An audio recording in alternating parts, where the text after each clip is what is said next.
Alhamdulillah, Allahumma salli wa sallim ala nabiyyina Muhammad wa ala alihi wa sahbihi wa man walah. Qala Allah ta'ala wa waqarna fi buyutikunna wa la tabarrujna tabarrujal jahiliyatil ula. An Abi Hurairah radhiyallahu anhu qala qila li Rasulillah sallallahu alaihi wasallam ayyun nisa'i khair. Qala allati tasurhu idza nadara wa tuti'uhu idza amara wa la tukhalifuhu fi nafsiha wa maliha bima yakrah. Amma ba'du. Alhamdulillah, ibunda barakallahu fikunna, Majelis Taklim Ar-Raudhah. Yang namanya Ar-Raudhah itu adalah taman. Pastilah orang itu akan senang ketika berada di taman. Apalagi Rasulullah berbicara tentang raudhah min riyadil jannah, yaitu raudhah, taman banyak. Rasulullah beberapa kali ngomong taman. Itu ngomongnya di Arab. Pada waktu itu taman di Arab itu pada waktu itu bagaimana bentuknya? Jangan bayangkan taman seperti di sini. Allahu Akbar. Sungguh Rasulullah ingin memantik keimanan para sahabat bahwa kehidupan setelah kematian itu lebih indah, yaitu di surganya Allah Subhanahu wa ta'ala. Yang namanya jannah itu juga artinya adalah taman, tapi berbeda makna balaghahnya. Sehingga dari sinilah Rasulullah SAW memotivasi tentang visi hidup.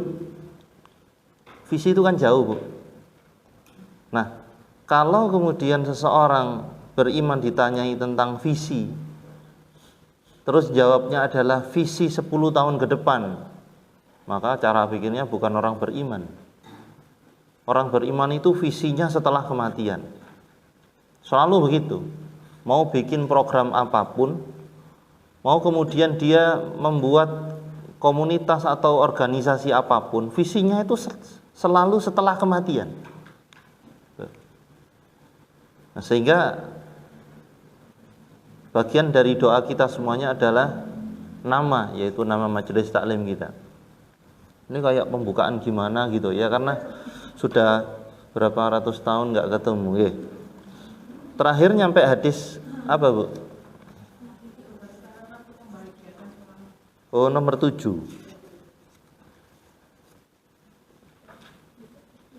Kayak sudah selesai ya. 12 ya. Nggak masuk, Bu. Yang beberapa kali nggak masuk push up ya.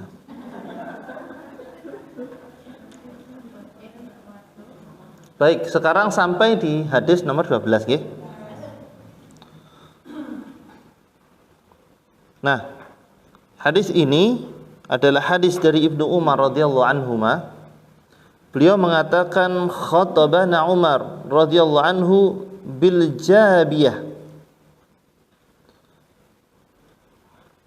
Beliau mengatakan bahwa Umar radhiyallahu anhu pernah menyampaikan khutbah di Jabiyah, di sebuah daerah.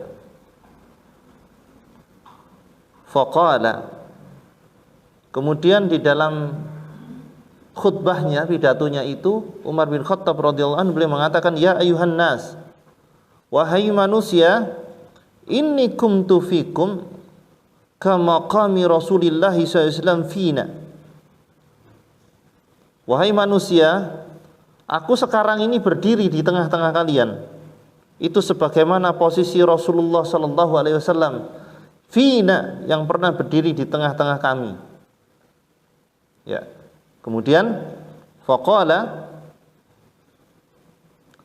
lalu waktu itu beliau bersabda, usikum bi ashabi. Aku memberikan wasiat, memberikan nasihat kepada kalian agar mengikuti sahabatku, sahabat-sahabatku.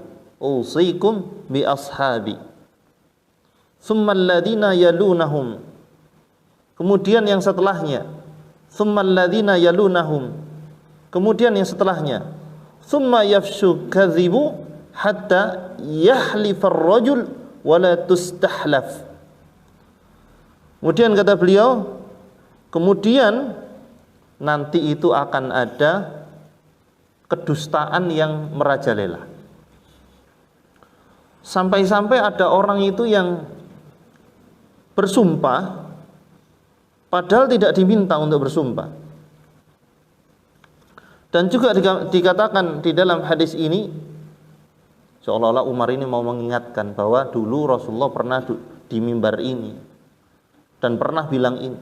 Dan ini berarti menukil sabda Nabi SAW, wa yashhadu syahid wa la yustashhad. Ada juga orang itu nanti tidak dimintai bersaksi tapi dia bersaksi. Alla la yakhluwanna rajulun bimra'atin illa kana salisuhuma syaitan. Tidaklah nanti ada sebuah kondisi, yaitu ada orang-orang yang berdua-duaan, laki-laki dan perempuan, kecuali salisuhuma, ketiga dari keduanya adalah setan. Alaikum bil jamaah, hendaknya kalian itu berjamaah, berkomunitas, jangan sendirian. Wa iyyakum wal furqah, jauhilah perpecahan. Kita disuruh berjamaah, jauhilah perpecahan. Fa inna syaitana ma'al wahid, karena setan itu bersama orang yang sendirian. Wa huwa minasnain ab'ad. Karena di sini ya Rasulullah SAW memberikan gambaran kepada kita bahwa salah satu tugas syaitan di sini tuh, yaitu apalagi kalau dia sendirian. Ya. Makanya kan tadi bilangnya alaikum bil jamaah. Nanti syarah hadisnya kita kaji kata per kata ya.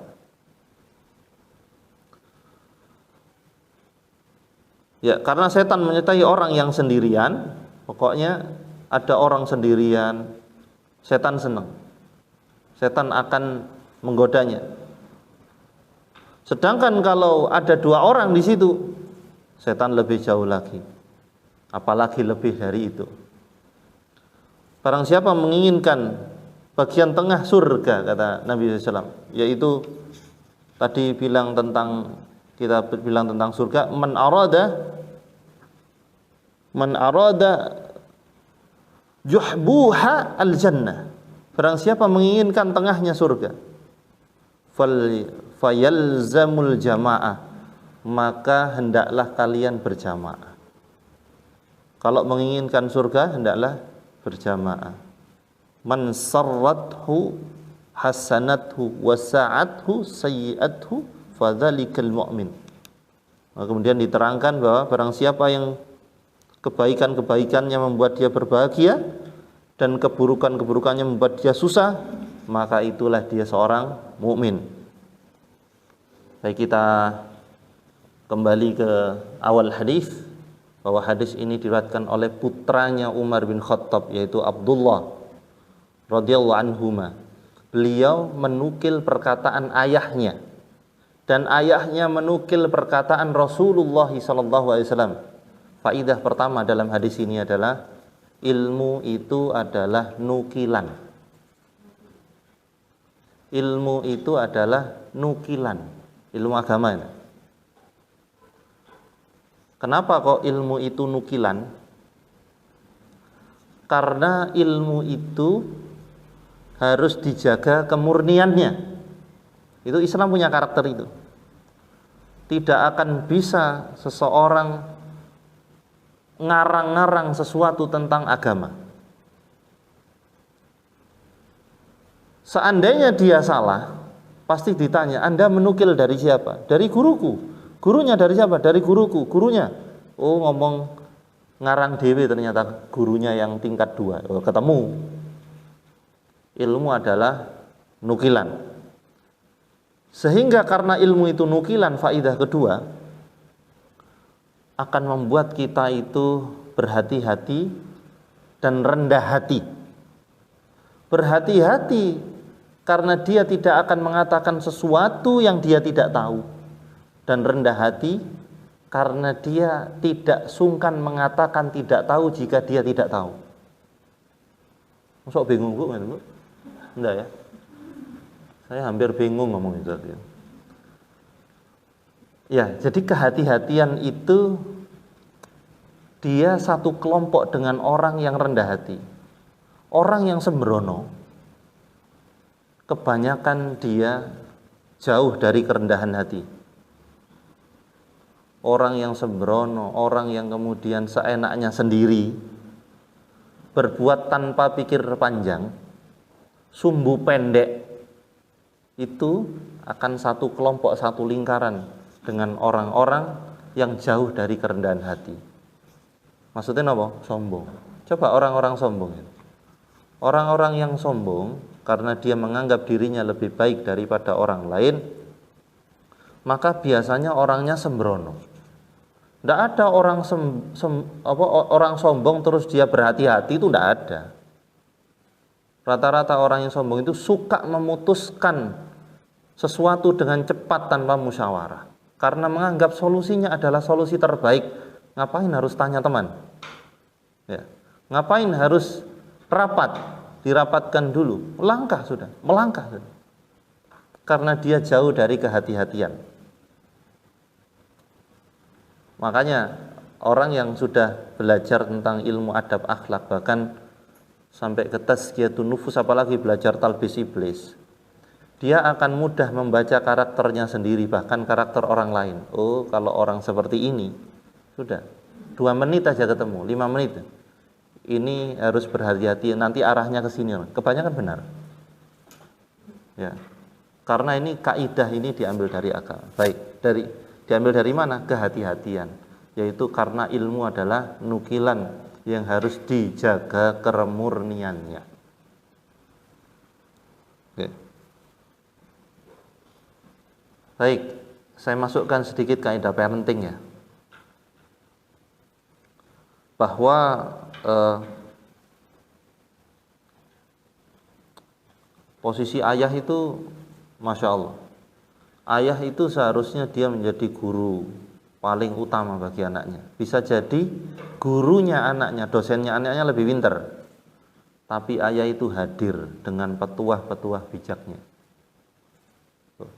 Bisa jadi ayahnya bukan seorang ustadz, bisa jadi, tapi ngaji kan dia. Ketika anaknya masuk pesantren, bisa jadi S1, S2, S3-nya adalah agama misalnya, tapi tetap dia seorang anak, setinggi apapun kedudukannya, kalau ada kesuntukan, ada beberapa hal kepingin ketemu ayahnya, Masya Allah. Jika Anda menemukan fenomena ini, Masya Allah, penerapan parenting nabawi di dalam rumah berhasil. Pingin aku cerita nang ayah, kepingin petuahnya, Masya Allah. Ya, misalkan permasalahannya apapun di anaknya, dia ahli agama, bisa jadi ahli kesehatan. Ketika datang ke ayahnya, cerita gini-gini, ayahnya cuma bilang begini, sabar, semua orang itu tidak sama nak. Kamu kemanapun akan ketemu ketidaksamaan. Manduk gak nih? Benar juga tuh ayah. Tuh, Masya Allah. Gitu. Berarti kalau Anda punya anak laki-laki, PR-nya dijadikan kayak gitu nanti. Dijadikan kayak gitu. Oke, kita ke faidah yang lain.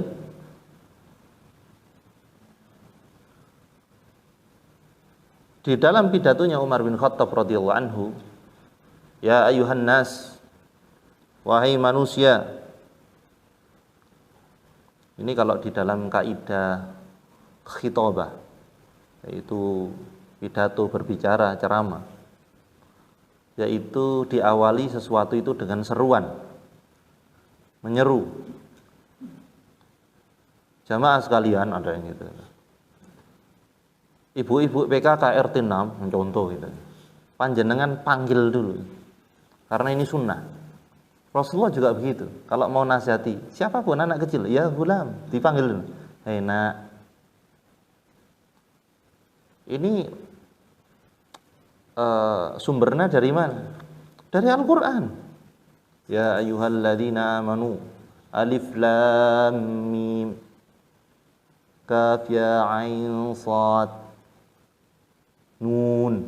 Itu menyeru, memberikan perhatian. Kita mau menyampaikan sesuatu juga begitu, mau menasihati. Anak mau memberikan masukan kepada suami, panggil dulu, jangan ngomel dulu.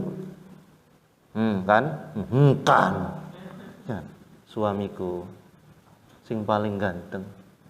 Soalnya mek situ ngono. Jadi diseru dulu. Anakku yang saleh, sini nak. Ya ayuhan nas, wahai manusia, ini kumtu fikum kama qami Rasulillah sallallahu alaihi wasallam fina. Masya Allah, kaidah-kaidah khitobah ada di dalam itu. Setelah dipanggil, wahai manusia, terus setelah itu dibawa suasananya agar sampai di dalam sebuah perhatian yang lebih. Dulu Rasulullah pernah di sini tuh. Saya juga sekarang di sini. Mau ngomong sesuatu yang pernah dibicarakan Rasulullah gitu, sehingga kan tambah perhatian. Ini sudah ke inti belum ngomongnya? Belum. Itu pentingnya basa-basi. Tapi bukan basa-basinya orang Jawa. Bukan. Tapi basa-basi yang maksud adalah muqaddimah. Sehingga Islam tidak hanya dalam berbicara, semuanya itu pasti menggunakan muqaddimah. Pasti itu, pengantar. Pasti membutuhkan pengantar, enggak ujuk-ujuk. Maaf nggih, ngapunten. Bahkan dalam jima, ya, itu dilarang langsung. Rasulullah itu melarang langsung to the point.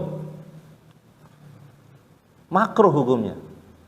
Kalau sampai membuat tidak nyaman pasangan, haram jadi, karena menyakiti. Karena sampai-sampai Rasulullah mencela seseorang yang to the point, maaf ya. Karena disamakan dengan hewan kan Rasulullah. Sunnah foreplay, pemanasan. Itu bukankah itu pengantar? Muqaddimah? Itulah Islam indah luar biasa. Mau jual beli juga begitu. Sama, semuanya ada pengantar. Ya, saya orangnya begini, kalau iya, kalau enggak. Bukan begitu, semuanya gitu. Memangnya Rasulullah kalau iya enggak? Ya enggak juga. Kalau iya.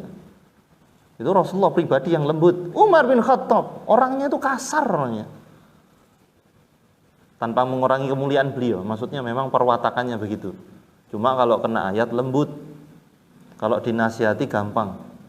Cuma kaku, orangnya kaku memang. Oke. Sehingga tidak ada alasan, apalagi kita ini orangnya tidak lebih kasar daripada Umar bin Khattab. Mestinya bisa. Mau ngomong apapun, mau sesuatu, menyampaikan suatu permintaan apapun, misalkan kepada suami, pada siapa, dahului dengan pengantar. Nah, ini baru ngomong tentang intinya. Dari tadi Umar bin Khattab itu pengantar dulu. Ya. Kayak tadi, saya kan mau bahas materi ini, materi dalam hadis ini. Tapi kan saya kasih pengantar dulu. Itu penting, daripada begini saya datang ini An Ibnu Umar, langsung lu kan enggak enak itu. Kayak logo ini An Ibnu Umar, lu kan enggak enak. Dulu kita kalau sekolah waktu kuliah gitu. Tiba-tiba dosen datang. Assalamualaikum, buka halaman 16. Enak apa enggak? Enggak enak, ndredeg. Apalagi pelajarannya kimia, masyaallah. Itu. Pengantar itu penting. Karena itu bentuk adab. Baru kemudian faqala. Ini baru sabda Nabi yang disebutkan. Usikum bi ashabi. Ini wasiat dari Rasulullah. Ikutilah sahabatku. Ini penegas di dalam hadis ini. Tentang ilmu adalah nukilan. Karena ketika kita mengikuti para sahabat Nabi, pastilah para sahabat Nabi menukil dari Rasulullah. kemurnian ilmu di dalam Islam. Nah, ini live ya? Live. Oh. Kemurnian ilmu mengikuti para sahabat. Sehingga apapun yang dilakukan sahabat pasti berdasar. Dasarnya pasti diambil dari Al-Quran dan As-Sunnah, dan merupakan sekaligus ini sebagai prinsip bahwa kita diperintahkan mengikuti orang yang mengikuti Rasulullah. Tuh. Sehingga begitu semangatnya para sahabat.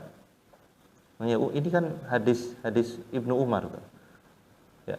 Begitu semangatnya para sahabat untuk mengikuti sahabatnya, untuk mengikuti Rasulullah. Dan Ibnu Umar, kenapa saya katakan ini? Hadis Ibnu Umar kan, untuk menekankan. Siapa julukannya beliau? Di antara julukan beliau adalah sang peniru Nabi. Jadi Ibnu Umar ini julukannya adalah sang peniru Nabi radhiyallahu anhu. Loh, memangnya ayahnya tidak niru Nabi? Iya niru. Cuma saking mencoloknya beliau ini seorang sahabat. Tapi kemudian ketika sahabat meninggal, beberapa sahabat meninggal, beliau menjadi ulama. Ya, punya murid para tabi'in. Sampai dijuluki sang peniru Nabi, saking semangatnya dalam meniru Nabi. Sampai dihitung-hitung sampai itu benar. Sunnah mana yang belum saya ikuti ya? Makan semangka sudah. Takjil dengan kurma sudah. Semangat niru. Tuh, Masya Allah. Pola tidurnya Nabi hadap ke kanan sudah. Yang dilarang Nabi nggak boleh tengkurap, nggak tak lakukan. Kecuali sesuai kebutuhan, lek dikerii loh, mengkurap nggak apa-apa. Terus sunnah apa lagi? Sampai diabsen sama beliau. Dan bahkan bagaimana manasiknya Nabi, beliau perhatikan betul. Bahkan seandainya Nabi pernah berhenti di suatu tempat, pasti beliau ikuti. Oh, pernah berhenti di titik ini tuh Nabi. Saya jalan berhenti itu. Nabi berhentinya berapa detik, saya lakukan berapa detik. Seolah-olah begitu. Tidak ada, seolah-olah tidak ada satupun yang pernah dilakukan Nabi kecuali dilakukan oleh Ibnu Umar. Masya Allah. Bahkan semangat dalam manasiknya itu saking istilahnya napak tilasnya Rasulullah di dalam umroh. Itu beliau semangat dalam umroh. Sampai-sampai beliau mengatakan dan memastikan, saya umroh itu 1000 kali katanya. Di dalam riwayat yang sahih. Umrohnya 1000 kali. Masya Allah. Saking semangatnya terhadap napak tilas, terhadap mengikuti jejak. Ya, ini nasihat untuk Hendra Ubay. Sudah berapa sunnah yang diikuti? Perlu dihitung-hitung. Sunnah yang mana belum diikuti? Ketika bersanding ini mubah, ini sunnah, maka kecondongannya hatinya Hendra Ubay ini ke mubah atau sunnah. Nah, itu. Ketika maghrib tuh, kurma 3 biji, weci milih mana Bu?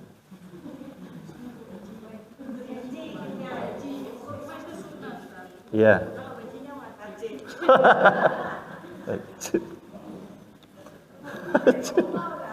Baik. Ya, menarik ya. Membatalkan dengan weci atau membatalkannya yang diutamakan. Baik, kan perang nih syahwat kita tuh. Weci iki, waduh ya Allah, ini weci ini anget, pinggirnya crispy. Kecambahan nyerongot. Ada urangnya lagi melungker loro. Kita milih mana? Perang tuh. Masya Allah. Ya enggak apa-apa, enggak haram nggih. Kalau walaupun buka pakai weci. Misalkan bukan weci colongan gitu. Ya, hal-hal sederhana kayak gitu itu mengamalkan di antara hadis usikum bi ashabi. Lalu sepele banget. Apa hukumnya zikir pakai butiran tasbih atau counter digital? Apa hukumnya? Mubah. Walaupun sebagian ulama mengatakan bid'ah, tapi saya pakai yang mubah. Zikir setelah sholat, ini saya enggak menyalahkan loh ya, yang beda loh, enggak ojo dipotong video ini. Jadi zikir setelah sholat menggunakan tasbih boleh? Boleh. Wong anak saya ngambil tasbih di musola tak biarkan kok. Boleh. Pakai konter digital? Boleh. Tapi Nabi pakai apa? Milih mana kita? Mubah apa sunnah? Sunnah. Kecuali kita butuh zikir banyak 1000 kali, 300 pakai alat bantu hitung. Tapi saya pribadi kalau seandainya 100 aja itu saya enggak pakai alat bantu hitung, saya pakai ini. Tinggal diubengno 3 kali sudah selesai, ditambahi. Tuh. Itu. Kalau lebih dari itu maka boleh pakai alat bantu. Itu sebenarnya sepele. Mosok ngono ae. Oh, bukan mosok ngono ae masalah. Karena usikum bi ashabi ini. Tuh. Bukan mosok ngono ini. Cinta itu enggak pakai mosok ngono tok ae lho, bukan enggak ngono. Cinta enggak ada alasan. Itu repotnya orang cinta. Kalau panjenengan ditanyai oleh seorang tuh, Bu sama nok gelem rabi ambek ngono misalkan. Enggak perlu ada jawaban. Oh ini pilihan saya, ini cinta.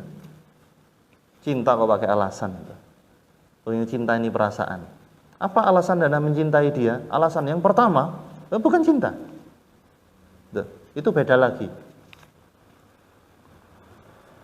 Baik, kemudian summal ladzina yalunahum. Ikutilah sahabatku, berarti itu sahabat itu di masa Rasul. Kemudian masa setelahnya, masa tabi'in. Masa setelahnya adalah tabi'ut tabi'in. Yang ketiga, ini juga menegaskan tentang ilmu adalah nukilan. Bahwa yang paling dekat dengan sumber yang paling murni. Sumbernya di sini, ini gunung tuh. Terus setelah itu muaranya di sana. Pasti di sana itu tidak lebih bening daripada yang sumber. Gitu. Makanya ini sekaligus menjelaskan, semakin mendekati akhir zaman, semakin banyak campur dengan sesuatu. Maka kita selalu ingat sumber, diperintahkan untuk ingat sumber. Ini kan semakin jauh dengan masa-masa awal. Tetap kalau ada apa-apa, lihat sumber. Ada fenomena ini begini-begini, lihat sumber. Oh sumbernya begitu. Sahabat seperti itu, maka seperti itu. Ini penegasan bahwa ilmu adalah nukilan. Dan summa yafsul sampai mana ini? Summa yafsul kadhibu hatta yahlif ar-rajul wala yustahlaf. Ini pelajaran adab. Nanti itu akan ada orang yang tidak dimintai untuk bersumpah, yaitu tentang adab bersumpah. Bahwa kita tidak boleh bermudah-mudah bersumpah. Walaupun hukumnya makruh.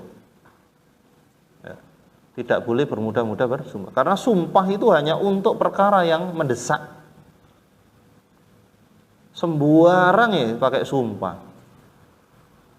Loh, sampean teko wingi? Wallahi teko aku wingi. Ngapain? Ya kalau yang terbiasa ngobrol dengan orang Timur Tengah, itu mereka sering bilang wallah. Gitu. Wallah. Anta shadaq wallah. Maka kalau orangnya berilmu, walaupun orang manapun, maka tidak akan pernah mudah bersumpah. Kalau kami mendengarkan ceramahnya Syekh langsung, itu beliau tidak akan pernah bilang wallahi kecuali perkara-perkara dalam agama. Walladzi nafsi biyadi. Rasulullah kan sering kayak gitu bersumpah. Demi zat yang menggenggam jiwaku di tangannya kan ya. Maksudnya demi Allah. Itu pasti perkara keimanan. Tapi kalau ngobroli wong Arab pasaran itu sering sumpah. Wallah. Sering. Loh, tapi kok di Saudi loh. Kadal gurun itu juga di Saudi. Itu bukan masalah Saudi. Abu Jahal orang Saudi. Abu Lahab juga orang Saudi. Ya, maka bedakan mana awam, mana beda. Bukan Saudinya, tapi ada kebenaran nggak di sana? Gitu nggih. Bukan masalah Arab, ini Arab, onta di Arab. Sehingga ini menunjukkan janganlah kita bersumpah kalau tidak diminta. Itu adab. Mau bersumpah begitu. Perkara penting. Berani Anda bersumpah? Demi Allah, langsung begitu. Langsung begitu tentang sumpah. Orang yang mudah, coba di dalam rentetan kalimat ini ya, ada kata-kata al-kadzib. Al-kadzib, bohong. Setelah itu yustahlaf. Ya. Wala yustahlaf ya hatta yahlifa rajul wala yustahlaf, yaitu orang-orang yang mudah bersumpah. Coba kata kuncinya adalah yahlif, kadzib, kadzib, yahlif. Orang yang terlalu banyak bersumpah biasanya gorohi, dia nggak jujur ya. Kalau dia orang yang jujur, pembawaannya jujur, ngomong hal-hal ringan, ngomong aja, wong jujur kok anjene itu terjadinya demikian, ngapain butuh banyak sumpah? Sumpah hanya digunakan untuk perkara-perkara yang penting. Kalau seandainya dia bersumpah dan ternyata dilanggar sumpahnya, maka di sana ada ya, ada sanksi. Apa kalau melanggar sumpah? Puasa 3 hari berturut-turut, tidak boleh putus ya, tapi nggih sahur nggih buka. Kalau di hari kedua sudah puasa, besoknya nggak puasa, maka diulangi dari pertama. Itu kalau sampai ngelanggar sumpah. Atau dia ya intinya sumpahnya itu tidak seperti yang dia sumpahkan. Berarti saya ulangi, apa faidahnya? Tidak boleh mudah-mudah bersumpah, kecuali perkara mendesak dan berat. Wa yashhad syahid wala yustashhad. Akan ada orang-orang nanti itu enggak mintai bersaksi, dia bersaksi. Apa sih arahnya ini? Karena arahnya adalah orang yang ketika ada sebuah obrolan dia, loh, oh ya aku roh, misalkan begitu. Bayangkan ada sebuah majelis ini satu kelompok tuh. Setelah itu dia nimbrung, iya aku roh kedadiane tenan ngono. Bersaksi. Padahal tidak diminta. Maka arahnya adalah kalau tidak fitnah ya ghibah. Karena ghibah adalah kesaksian benar. Ghibah itu enggak ditambah-tambahi. Benar memang begitu. Kesaksian apa enggak ghibah itu? Kesaksian. Nah, kalau nanti ghibahnya itu ceritanya ditambah-tambahi atau dikurangi sedikit, maka bergeser menjadi fitnah. Itu aja bedanya. Ada berita asli 10 berita dikurangi menjadi setengah, 9,5, ya fitnah jatuhnya. Dan bisa jadi keduanya, ya ghibah campur fitnah. Eman lek berita iku mek asli tok, dosoe mek siji, sekalian ditambahi titik ae dibumbui. Misalkan nih ada kejadian, wah dia itu mukul istrinya loh, tapi kemudian ditambahi, wah dipukul istrinya waktu iya dewek kok enak no. Wah itu kan ditambahi. Padahal enggak dewek enggak ngono mukulnya. Mek. Nah, biasanya begitu. Wah jan digawapuk nawamen. Wis double. Padahal ngepuke biasa. Loh, ditonyor. Iya, tuonyor. Wah perkat ngene, padahal ngepuke ngene. Jarine perkat ngene jare. Ya, berarti menggabungkan dua dosa. Nauzubillah min dzalik. Curhat itu ada fikihnya. Yang pertama, menghadaplah kepada orang ilmu satu, tidak harus guru, teman boleh. Kemudian yang kedua, amanah. Orangnya itu amanah. Yang ketiga, adabnya adalah menyedikitkan orang yang dicurhatin. Satu cukup. Makanya kalau mau curhat dipikir-pikir dulu. Cek, sebentar. Ke ini. Cukup satu aja sudah. Ini. Sudah. Dipilih yang berilmu, amanah, kemudian menyedikitkan orang.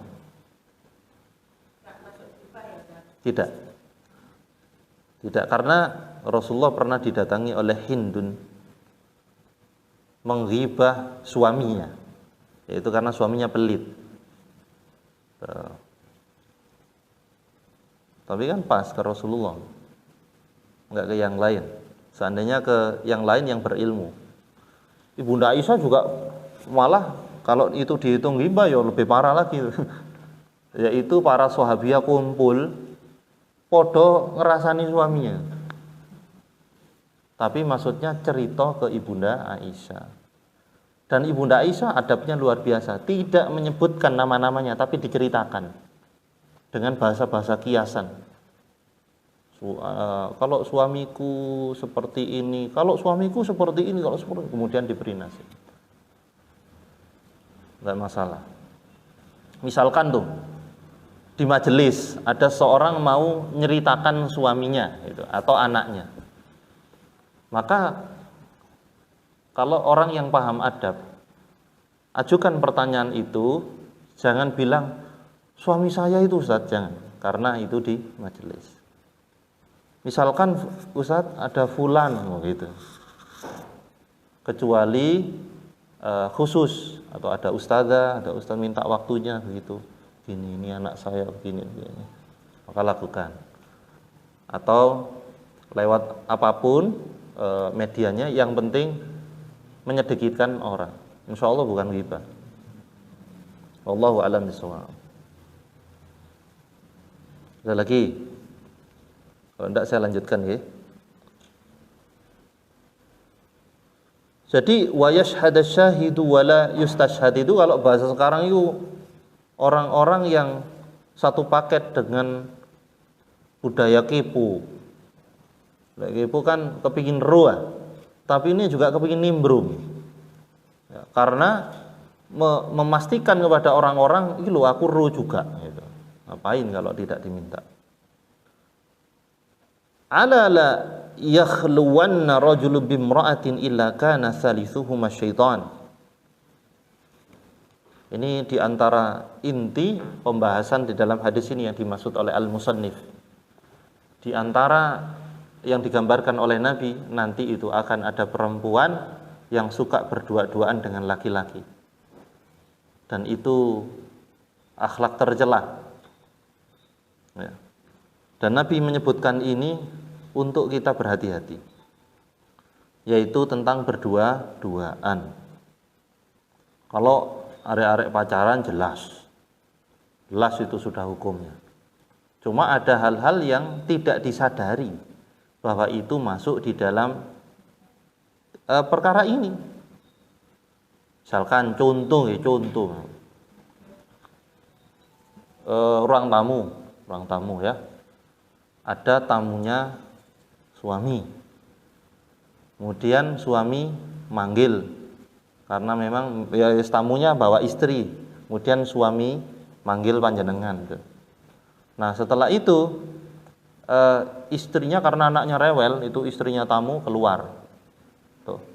Kemudian suaminya pamit ke dalam, sudah masuk sudah.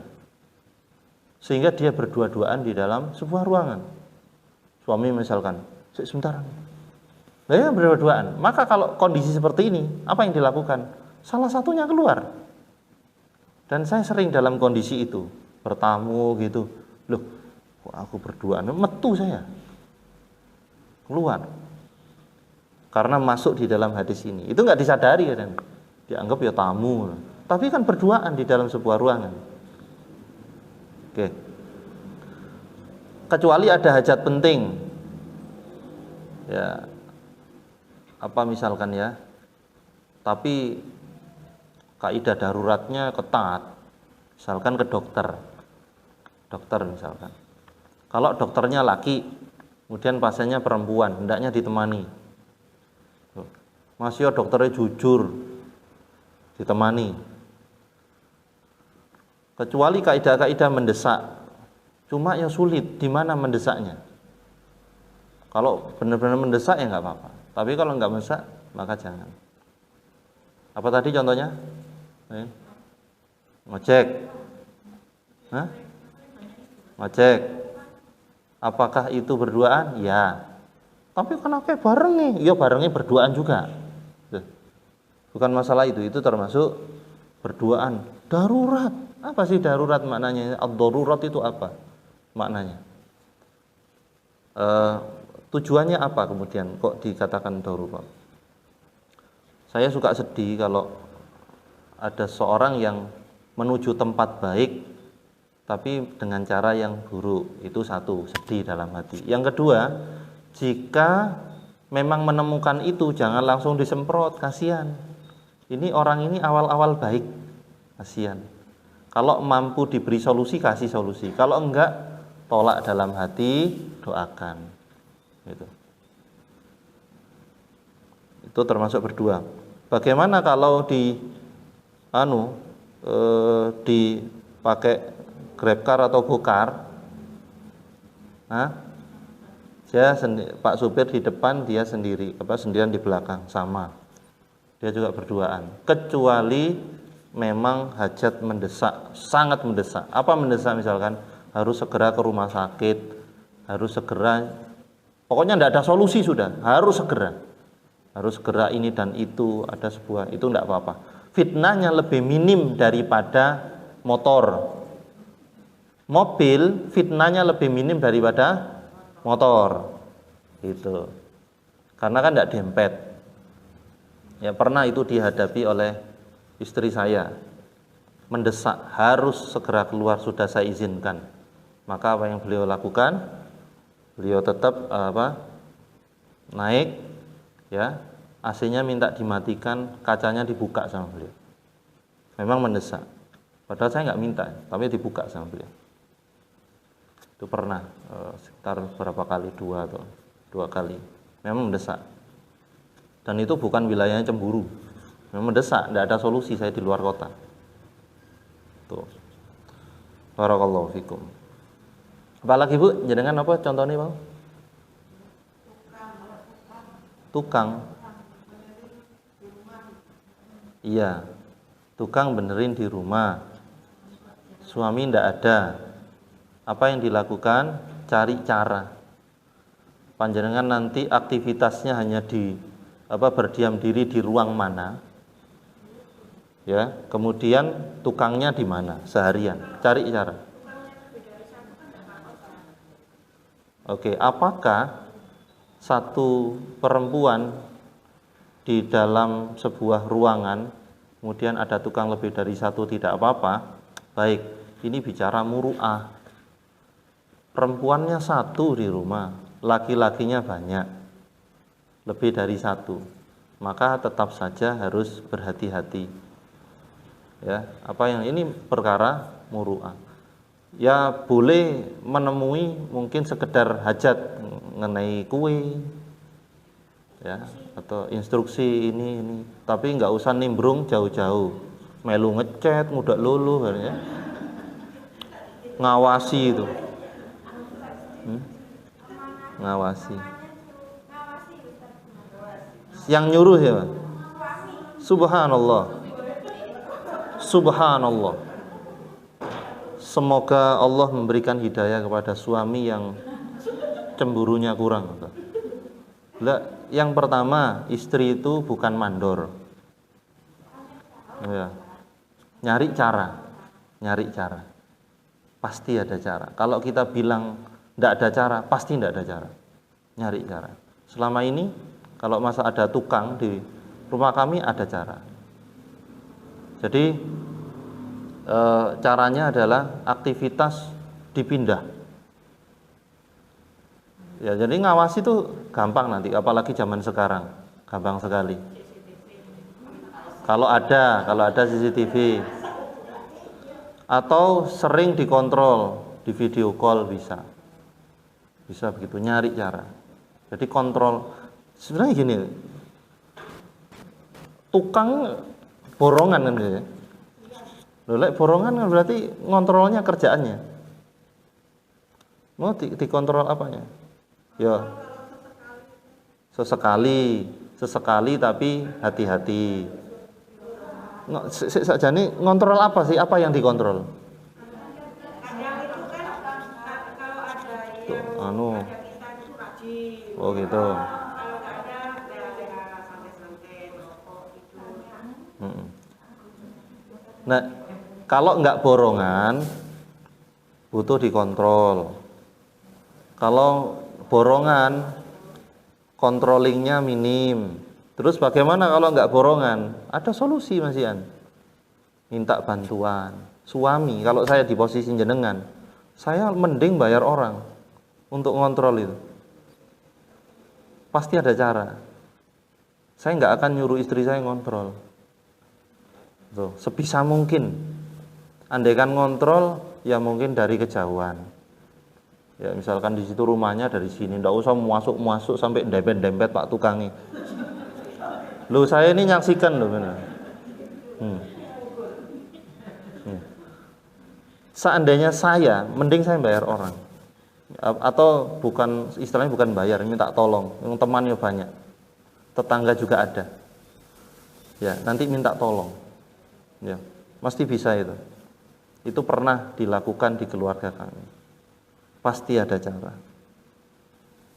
Gitu. Tapi yang sudah-sudah, insya Allah Allah ampuni kalau bertobat. Gini loh, kalau kita mau standar yang benar, coba apa kata Sayyidatul Fatimah Az-Zahra radhiyallahu anha. Beliau mengatakan wanita yang terbaik itu dia tidak dilihat orang dan tidak melihat orang. Maksudnya laki-laki. Dia tidak melihat laki-laki dan dia tidak dilihat laki-laki. Ini bukan berarti mutlak ndak didelok belas, enggak. Karena Ibunda Fatimah radhiyallahu anha beliau juga pernah dilihat sahabat. Ketika apa? Terutama ketika kematian Rasulullah sallallahu alaihi wasallam. Para sahabat kaget. Siapa itu? Itu Fatimah. Kaget semuanya. Ya padahal tubuhnya tertutup semuanya. Tapi kaget. Itu standar yang benar. Tertutup, sehingga menutupnya karena Allah, buka bukan karena Allah. Kok buka? Aku buka karena Allah. Tidak ada buka karena Allah. Nah, itu yang standar. Tapi kemudian kalau nggak standar, setidaknya jangan meninggalkan semuanya, gitu. Kan diantara kita ini ya banyak yang nggak standar, termasuk saya, banyak yang nggak standar. Sehingga kalau kita nggak bisa standar, maka jangan tinggalkan semuanya. Misalkan harus ngontrol, nggak ada yang dimintai tolong, maka jangan tinggalkan semuanya. Mentang-mentang ngontrol, ben kamar, ben bucu itu kontrol, pelurannya dikosokin kabeh. Nah itu maka itu kurang benar. Sehingga masuknya dia ke ruangan-ruangan itu bersama laki-laki itu akan menjadi fitnah. Ya, itu. Oke, kemudian alaikum bil jamaah wa iyyakum bil furqah. Hendaknya kalian itu berkomunitas, berkumpul, berjamaah dan jauhi perpecahan. Jauhilah perpecahan.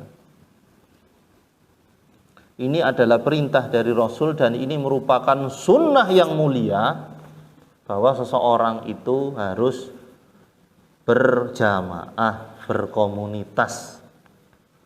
Kalau seandainya dia baik, dia sendirian, eman kebaikannya nggak ditularkan. Kalau seandainya dia setengah baik, dia sendirian, dia gampang balik menjadi tidak baik. Kalau dia nggak baik, dia sendirian, dari mana dia ketularan akhlak temannya yang baik? Pokoknya mau alasannya apapun, sendirian itu nggak benar. Ya, dia punya potensi kok sendirian, eman. Berjamaah itu Masya Allah. Dan ketahuilah di antara ini sudah 2 kali ngomongin setan. Tadi ketiganya setan kalau orang itu berdua-duaan. Dan sementara ini hadis tentang perintah berjamaah, menjauhi perpecahan dan disebut setan lagi. Fa inna syaiton. Sekaligus perhatikan dalam hadis ini kita diberitahukan oleh Nabi SAW tentang beberapa cara kerja setan. Cara kerja setan ketika orang berdua-duaan, satu. Cara kerja setan ketika orang itu sendirian, yaitu fa inna syaitona ma'al wahid itu. Kalau orang sendirian itu gampang dikasih was-was. Ada gejala orang senang menyendiri, lebih nyaman menyendiri, mengurung, maka indikasi gangguan jin, butuh diruqyah. Karena pasti ada gejala-gejala yang lain. Dan sekaligus menunjukkan, kita ditunjukkan oleh Nabi SAW tentang cara kerja syaitan, yaitu perpecahan. Maka kami ketika membina komunitas-komunitas, pastilah yang kami wasiatkan sebagai pembina adalah tentang perpecahan. Mesti ono pecah. Nanti setan mainnya di situ. Karena dari pecah, misalkan ada satu kelompok pecah jadi dua, itu minimal dosanya adalah dia akan suudzon kepada saudaranya. Dan setelah itu pecah lagi, tidak punya peluang pecah lagi nanti. Banyak. Kalau panjenengan memang momennya baik, akan saya contohkan itu kelompok-kelompok di Malang yang pecah. Tapi ini enggak terlalu penting. Itu pecah. Nah, dari mana perpecahan itu hadir? Konflik. Kalau seseorang itu pandai di dalam memanage konfliknya, maka tidak akan pecah. Saya walaupun nggak tahu, pasti setiap majelis taklim itu ada konflik. Sunatullah, beda pendapat, gesekan, buah peri seminggu, rapate sak jam, baperi seminggu, subhanallah. Karena nggak terima dengan keputusan perbedaan. Setan mainnya situ, jangan kalah nih. Jangan kalah. Makanya dibalik perintah Nabi yaitu alaikum bil jamaah, hendaknya kalian berjamaah, pasti di sebuah jamaah ada ketua. Sebenarnya sepele aja. Ini tidak ada posan sponsor apa-apa di ketuanya majelis ini, demi Allah. Nggak ada. Dan saya juga tidak dalam rangka membela siapapun, enggak. Dan saya juga tidak tahu itu loh, tidak tahu saya tentang Ar-Raudhah. Majelis taklim Ar-Raudhah saya nggak tahu. Maka hendaknya, karena ini alaikum bil jamaah, seandainya ada perselisihan ketika pemimpin ketua itu memutuskan suatu taat pada keputusan ketua, sudah selesai. Yang penting bukan keputusan kemaksiatan, gitu aja. Insya Allah nggak akan pecah. Insya Allah kita akan mengamalkan sunnah Nabi, wa iyyakum wal furqah. Sudah, jauhi perpecahan. Bukan jauhi konflik ya. Tidak ada perintah satu pun tidak boleh tukaran. Coba cari ayat dan hadis. Nggak boleh bertengkar. Coba cari. Pasti ada pertengkaran. Tapi yang tidak boleh ada perpecahan. Furqah. Bahasanya perceraian itu ya firaq. Satu akar. Walaupun kemudian disebutkan abghadul halal indallahi talaq. Sesuatu yang paling dimurkai Allah tapi halal adalah tolak. Itu maksudnya adalah bukan mencampurkan sesuatu yang kemurkaan Allah dengan halal, enggak. Karena perpecahan itu, pecah, misah, munfarokoh itu adalah pilihan terakhir. Itu bukan untuk bermusuhan, munfarokoh itu. Ingat ya. Pecahnya seseorang di dalam komunitas atau cerainya seorang itu tujuannya bukan untuk melanjutkan permusuhan. Ayo belajari konsep perpecahan. Tapi untuk agar semakin dekat sama Allah. Itu, pahami ilmunya. Tapi tetap nyopo loh ya. Tetap nyopo. Seandainya sudah nggak cocok di sebuah komunitas, misalkan komunitas goes, komunitas nggawe pastry misalkan, nggak cocok.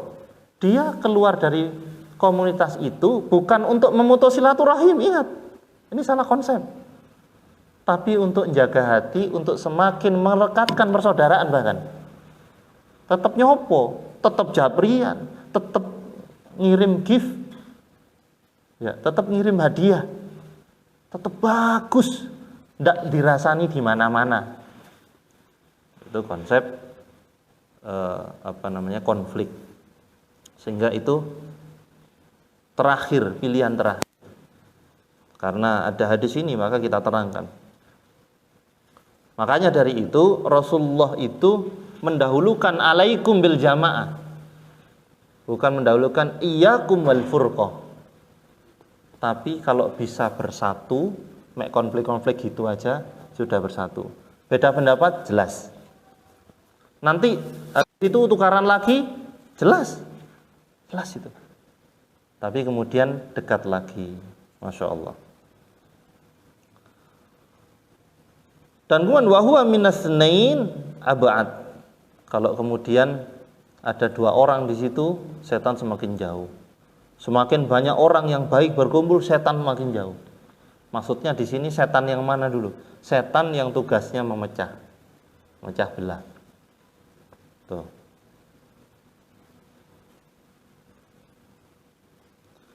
Kemudian man arada, barang siapa menginginkan juhbuhatal jannah, yaitu intinya surga, fal yalzamul jamaah, maka hendaknya dia berjamaah. Ya termasuk sholat bareng ibu. Kalau sholat sendirian mesti yang dibaca ina to ina iku. Nah, kepingin apa? Kepingin cepet. Rukuknya ndak akan selama kalau berjamaah. Rukuk entul ngono tok mari. Sami Allahu akbar ngono sandalan. Itu. Mesti itu. Semua akan digoda seperti itu, termasuk saya. Akan digoda seperti itu, maka dilawan. Makanya perlawanan ketika sholat sendirian agar lama, masya Allah, itu butuh effort yang besar, upaya yang besar. Dan dibanding kalau kita ke masjid kan enak tuh. Walaupun ibu-ibu punya fikih tersendiri terhadap itu. Cuma setidaknya tarawih barang gitu. Nah ibu-ibu kalau tarawih di omah, ya nggak apa-apa sih. Cuma kalau jamaah ini masya Allah, ketika dengan syarat tentuan berlaku ya ada adab-adabnya ya. Sudah kita bahas itu. Itu akan beda. Coba ketika orang safar sendirian itu makruh. Karena dia tidak akan sungkan mau menggok kemana-mana itu. Tapi kalau kemudian safarnya bertiga, mau nakali lo sungkan. Minimal kalau nggak sungkan sama Allah, sungkan sama temannya. Mau nakal sungkan. Itu kalau bareng-bareng masya Allah. Sehingga intinya adalah orang Islam diciptakan untuk bersama-sama. Tidak diciptakan untuk kerja sendiri-sendiri. Kerja sendiri-sendiri antar kelompok, antar organisasi, enggak. Sebenarnya bersama-sama. Ada berapa majelis taklim di Saujajar, bukan di Malang. Banyak sekali. Maka apa tujuannya kalau kita paham sunnah ini? Untuk kerja bareng-bareng. Kerja bareng-bareng bagaimana? Saling melengkapi, al-mutabadalah, saling menggantikan, melengkapi. Maka kami juga memperhatikan itu. Mestinya, ini kritik sosial, ketika majelis taklim itu misalkan berdekatan, mestinya kalau kita paham sunnah al-jamaah, alaikum bil jamaah adalah saling melengkapi. Materi apa yang tidak ada di sana, kita ngaji di sini. Misalnya ustadznya sama, tidak masalah. Atau kemudian materinya sama, tapi jamnya nggak sama, ustadznya sama atau beda. Tapi setan, iblis nggak mau tinggal diam. Gimana caranya? Ayo kalau wong sana iso ngundang ya sama iso mesti ngundang. Sana bisa membahas itu ya sama mesti iso. Iblis biasa. Sehingga nanti goalnya akan begini nanti di dalam hati itu. Ya mesti jos tau majelis taklim ini kok. Ya Allah, batal amalnya. Kenapa? Sombong. Na'udzubillahi min dzalik. Mestinya begitu. Bukan untuk bersaing aki-akian jamaah, bukan. Kalau sampai persaingannya ke arah sana, maka semoga Allah melindungi. Pasti itu setan yang bermain. Baik, setelah itu yang terakhir ya, man sarrathu hasanatuh wa sa'athu sayyi'atuh wa dzalikal mu'min. Orang itu kalau dia senang dengan kebaikan, terus dengan keburukan nggak senang, berarti dia orang beriman tuh. Bisa jadi orang-orang itu, ibu-ibu, melakukan keburukan bisa jadi. Tapi aslinya nggak senang deh. Nggak senang, nggak nyaman. Karena itu salah satu dikatakan dosa. Kalau dia tidak membuat nyaman hatimu. Kalau sudah senang dengan keharaman, maka bukanlah mukmin, bukanlah karakternya orang mukmin. Sehingga kalau saya mau merogoh hati saya sendiri, keburukan apa ya yang saya senangi? Maka akan ada ciri-ciri kemunafikan di dalam hati saya. Kalau sampai ada keburukan yang saya senangi, tinggal milih aja. Melakukan keburukan ini rutin, sewenang nikmat gitu. Allahu Akbar. Nauzubillah min dzalik. Ya. Sehingga kalau kita mungkin nggak mengamalkan suatu, Bu, tapi sewenang kebaikan. Senengnya aku ndelok wong iku sedekah sakmono kae. Berarti dia mukmin dia. Sewenang. Seneng tetangga saya sekarang berangkat haji, alhamdulillah. Tapi kalau dia sebaliknya tidak suka terhadap kebaikan, contoh ada tetangga naik haji, lah ya wong dhek lek durung genah lho munggah haji, elek atine. Mbok yo genano awake dhisik, ngono jare. Durung genah umroh. Durung genah jilbaban. Durung genah cadaran. Durung genah salat. Durung genah pengajian. Justru itu semua dilakukan agar genah. Orang hatinya apik gitu. Seneng kalau ada kebaikan. Alhamdulillah. Tonggoku saiki jilbaban masih kaya lepet. Alhamdulillah. Ngoten, Bu. Tapi kaya lepete aja dijaher. Alhamdulillah ya masuk kaya lepet, jangan begitu. Di hati ya. Alhamdulillah. Wis oleh hidayah jilbaban. Masih kaya kate gantung ketekak ngene aja. Ndak apa-apa, alhamdulillah, seneng. Alhamdulillah dia sudah jilbabnya tambah panjang, masih sik menor. Alhamdulillah, senang delok perkembangannya itu. Jangan fokus ke tabarrujnya. Alhamdulillah. Wes apa cadaran walaupun sebagian sunnah mengatakan sebagian wajib. Alhamdulillah masih eyeliner tebel kayak aspal. Alhamdulillah. Alhamdulillah. Sampai kemudian kita melihat ada orang buruk, sus ndak jilbaban. Tapi kemudian dia juga sholat arang-arang, poso yo mokelan, tapi dia nangis ketika disebut nama Rasulullah. Kita fokus alhamdulillah, itu hatinya api itu. Alhamdulillah. Nangis disebut namanya Rasulullah. Karena ada kisah tuh. Ada seorang jamaah umroh dari dia seorang pekerja ribawi, nggak jilbaban, pating. Ini diceritakan karena sahabat saya ceritakan. Waktu umroh itu nangis saya. Kok nangis saya? Eling dosa. Ya ndak pati lah eling dosa. Cuma saya ingat Rasulullah. Rasulullah pernah jalan di sini ke Masjid Nabawi, nangis ingat Rasulullah. Alhamdulillah ada kebaikan. Jadi fokus alhamdulillahnya. Seandainya kita nggak fokus alhamdulillah tentang kebaikannya dan hati kita tidak senang terhadap kebaikannya orang, maka kita akan fokus kepada keburukan orang. Pasti begitu. Dan hati ini pasti elek. Bukan mukmin. Jadi melihat orang yang salah kabeh. Jadi dia itu paling steril, paling Qur'ani, paling sunnah, bahwa tidak melihat kebaikan apapun kepada diri orang lain, di kelompok lain, merasa kelompoknya paling baik. Talbis iblis. Na'udzubillah min dzalik. Tergelincir di situ. Kebaikannya banyak tapi preset. Truknya itu banyak bawa banyak barang sing api-api, hanya karena kepreset barang nublek. Kemudian ketika ditimbang di amal di akhirat, maka zong dia. Na'udzubillah min dzalik, dia bangkrut. Na'udzubillahi min dzalik. Diskusi, silakan.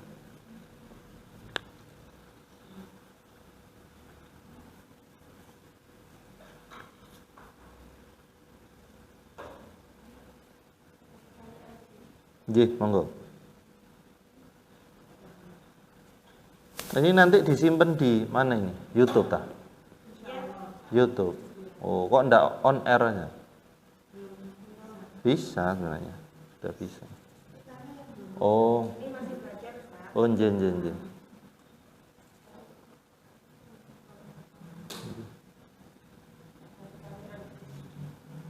Nah, ini contohnya. Kalau nggak bisa melakukan sempurna, jangan tinggalkan semuanya. Ini. Yang penting memulai, ya. Masya Allah. Apa nama channelnya, Bu? Apa? Close the door.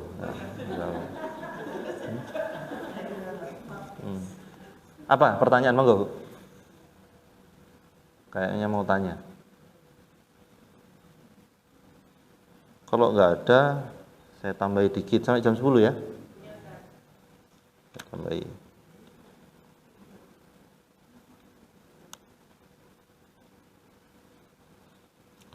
Baik, hadis ke-13. Hadis ini dari Ibnu Umar radhiyallahu anhu, Masya Allah, Ibnu Umar ini ya. Beliau padahal ketika Rasulullah ada, beliau masih kecil. Cerdas orangnya, Masya Allah. Tahu nggak, Ibnu Umar ini ganteng orangnya. Masya Allah, tampan sekali.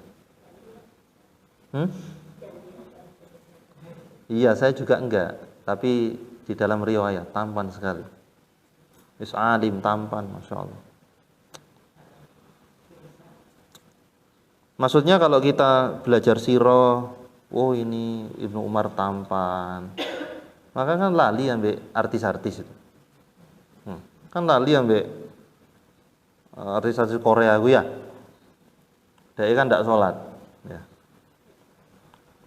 Lu yang ganteng Ibnu Umar daripada Lee Min Ho. Serius, benar. Lu yang ganteng dia. Anna Rasulullah sallallahu alaihi wasallam qala, sesungguhnya Rasulullah sallallahu alaihi wasallam bersabda, la'anallahul wasilah wal mustausilah. Allah melaknat wanita yang tukang menyambung rambut dan yang meminta disambung rambutnya. Wal washimah wal mustaushimah. Allah melaknat wanita tukang tato dan wanita yang minta ditato.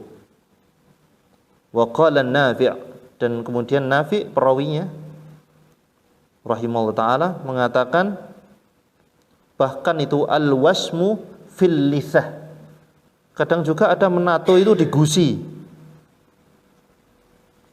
Gusi ditato. Ya enggak kaget. Wong mata aja sekarang ditato. Enggak pernah tahu tato mata. Itu lagi ngetren. Jadi kalau tato ini sudah biasa. Sekarang mata yang ditato. Jadi itu wirang kabeh, Bu. Hitam semua itu. Itu lagi ngetren. Nah, itu mau saya terangkan. Enggak terima ya sebagai wanita, Masya Allah. Iya, baik. Jadi kaidahnya di dalam bahasa Arab itu, kalau kata gantinya laki-laki, maka perempuan ikut. Kalau kata gantinya perempuan, laki-laki belum tentu ikut. Belum tentu. Ya. Kalau seandainya kata ganti laki-laki terus perempuan tidak ikut, maka puasa Ramadan nggak wajib. Karena apa? Bagaimana? Kutiba alaikumus shiyam. Kutiba alaikum, kum laki-laki. Berarti perempuan tidak ikut. Ini gramatika bahasa Arab. Maka perempuan pasti ikut kalau kata gantinya laki-laki. Kalau kata gantinya perempuan belum tentu. Maka di dalam hadis ini ya fokusnya adalah di fi'ilnya, yaitu pekerjaannya. Tapi kenapa kok disebut wanita? Dulu tukang tato itu wanita. Tuh, kebanyakan tukang tato itu wanita. Sudah ada. Dan yang minta ditato itu rata-rata wanita, bukan laki-laki, karena dia ingin berhias, menghias dirinya. Tuh, kebanyakan begitu, itu budaya Arab dulu. Jadi tujuannya daripada nggae henna temporari kan, mending ditato. Oh gitu. Ya. Baik, kita kulik beberapa maknanya untuk eman karena waktunya. Walaupun 10 menit tapi mahal ya. Karena kita tidak akan pernah bisa membeli waktu walaupun sedetik. Beli jam bisa, beli waktu nggak bisa. Kalau kemudian diawali dengan la'anallah, Allah melaknat atau la'anar rasul, berarti ini adalah kaidah dosa besar. Kaidah dosa besar itu mesti diawali dengan la'ana. Allah melaknat, Rasul melaknat, berarti dosa besar. Dan kaidah ini disampaikan oleh Al-Imam Az-Zahabi rahimahullah ta'ala. Ya, la'anallah al-wasilah wal mustawsilah. Menyambung rambut dan disambung rambutnya. Dari dulu sudah ada tentang nyambung rambut.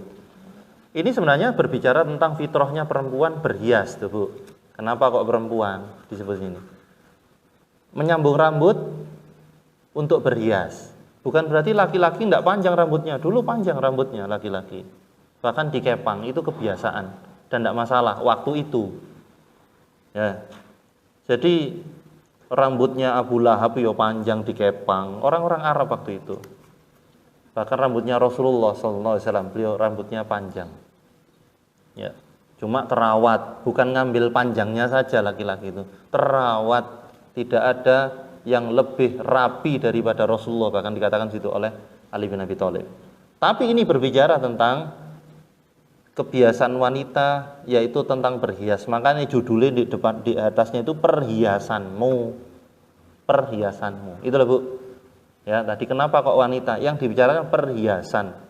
Yang suka berhias adalah wanita. Perhiasanmu jangan sampai menjadikan Allah murka. Maksudnya ngambil kaidah.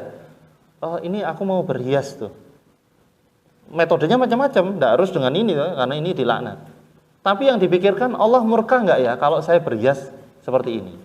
Itu kaidah yang diambil. Pokoknya saya ulangi, kalau mau berhias, Allah murka enggak ya kalau saya berhias seperti ini dan itu.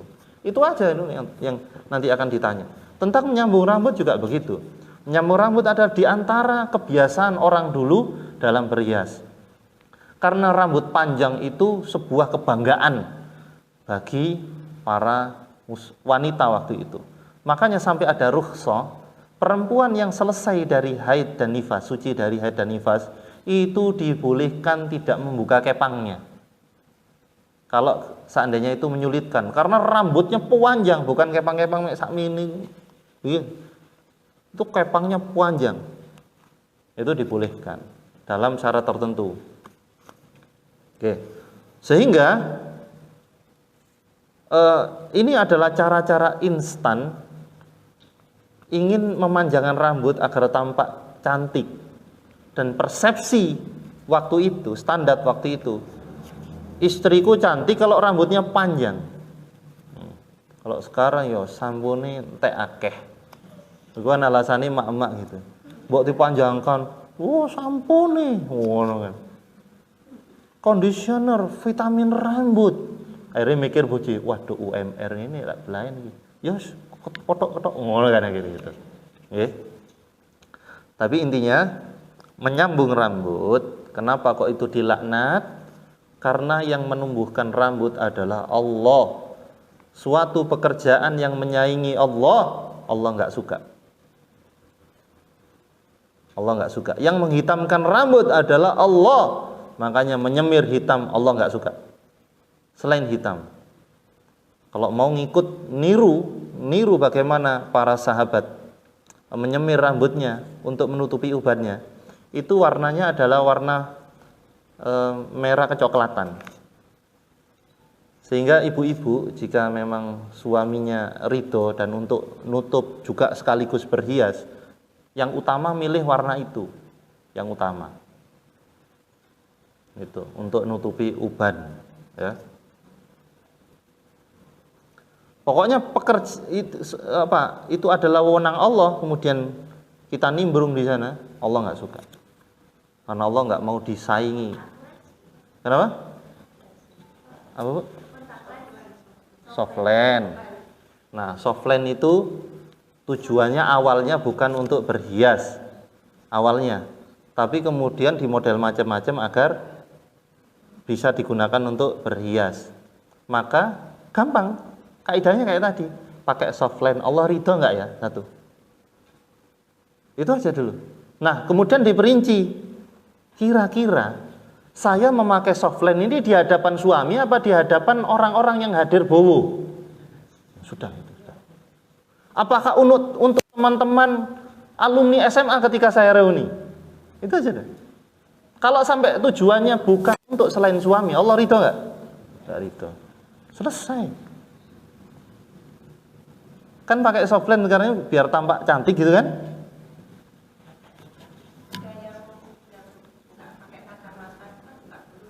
Ya, karena memang tujuan awal softline itu untuk itu, tapi kemudian bergeser kan?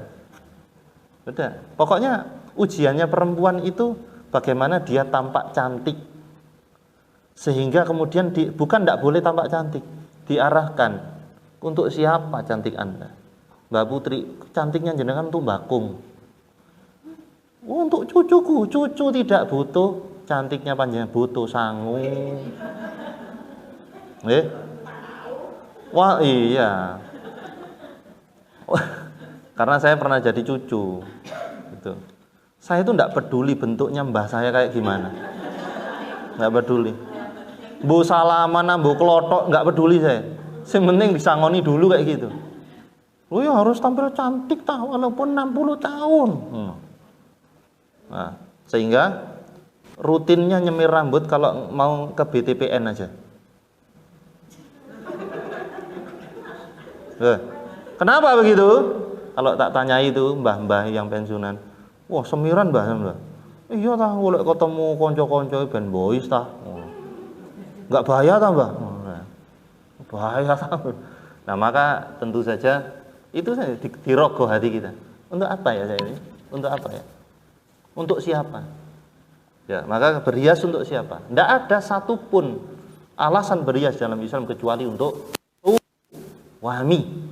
Itu pun bukan suaminya teman, ya, suami sendiri, awas.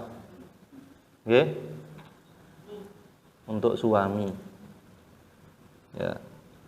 Baik, termasuk tato ya. Ini termasuk pengharuman tato. Mentato yang minta ditato. Sebagian memang kemudian ada sebagian mazhab Hanafi yang mengatakan bahwa tato itu tidak haram.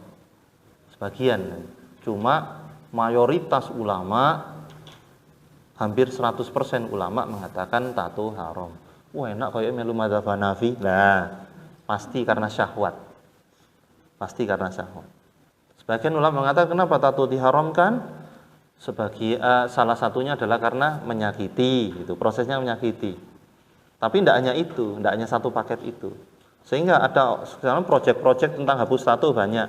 Ada sebagian mengatakan kalau salah satu ilah hukumnya tato itu diharamkan karena menyakiti, lah hapus tato itu juga sakit. Ada sebagian ulama yang tidak menganjurkan. Tapi saya pakai yang menganjurkan dihapus kalau mampu. Hapus tato banyak sekarang yang gratis di komunitas-komunitas, ya.